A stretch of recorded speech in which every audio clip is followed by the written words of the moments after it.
ఇలా పచ్చడి చేసుకొని వేడివేడి అన్నంలో ఒక్క స్పూన్ నెయ్యి వేసుకొని తింటే సూపర్ టేస్ట్ ఉంటుందండి. భలే రుచి ఉంటుంది. ఒక్కసారి ట్రై చేసి చూడండి. ఎలా చేయాలో ఇప్పుడు చూద్దాం. హాయ్ అండి, ఈరోజు నేను సొరకాయ పచ్చడి చేస్తున్నా. సొరకాయ ఇలా పొట్టు గీక్కొని పెట్టుకోవాలి.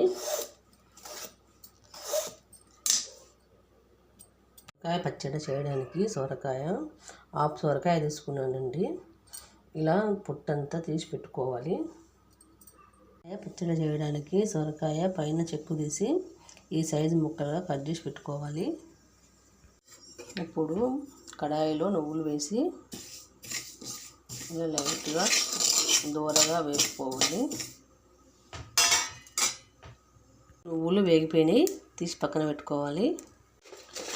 ఇప్పుడు ఒక 2 స్పూన్ల ఆయిల్ పోసుకొని కొద్దిగా జీలకర్ర, ఒక 10-15 పచ్చిమిరపకాయలు వేయాలి.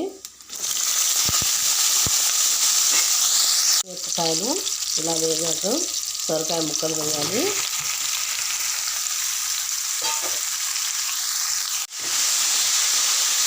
సొరకాయ ముక్కలు మంచిగా కలిసేలాగా కలుపుకోవాలి.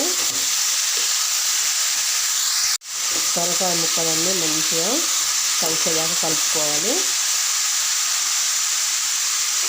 ఇప్పుడు మూత పెట్టి కొద్దిగా మగ్గనివ్వాలి. సొరకాయ ముక్కలు ఇలా కొద్దిగా వేగినాక ఒక 3 మీడియం సైజ్ టమాటాలు ఇలా కట్ చేసి వేసుకోవాలి.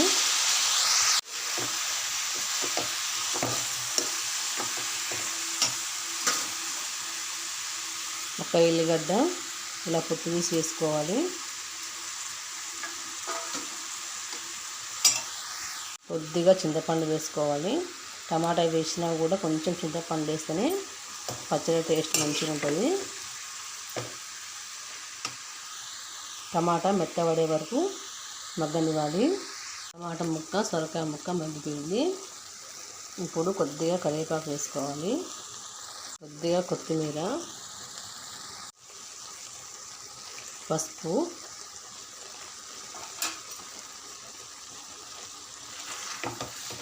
అన్నీ మంచిగా కలిసినట్టు కలుపుకోవాలి.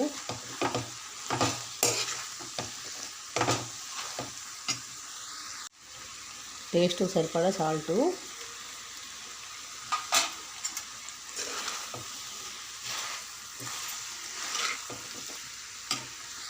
స్టవ్ ఆఫ్ చేసి చల్లారనివ్వాలి. చల్లారినాక మిక్సీలోనే వేసుకోవచ్చు, రోట్లోనే వేసుకోవచ్చు.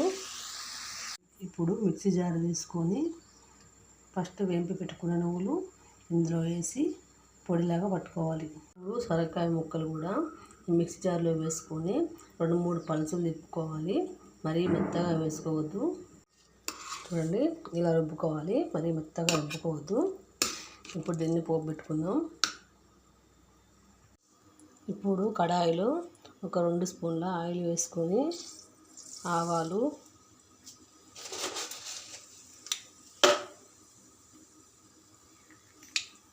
జీలకర్ర, శనగపప్పు,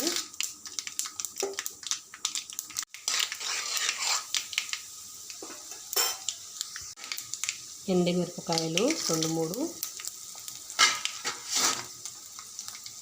కరివేపాకు ఒక 2 రెమ్మలు, కొద్దిగా పసుపు,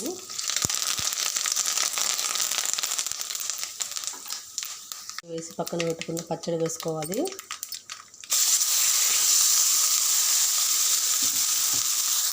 ఈ పోపు అంతా పచ్చడి పట్టేట్టు మంచిగా కలుపుకోవాలి. అంతేనండి, సొరకాయ పచ్చడి రెడీ అయిపోయింది. వేడివేడి అన్నంలో కొంచెం నెయ్యి వేసుకొని తింటే సూపర్ టేస్ట్ ఉంటుందండి.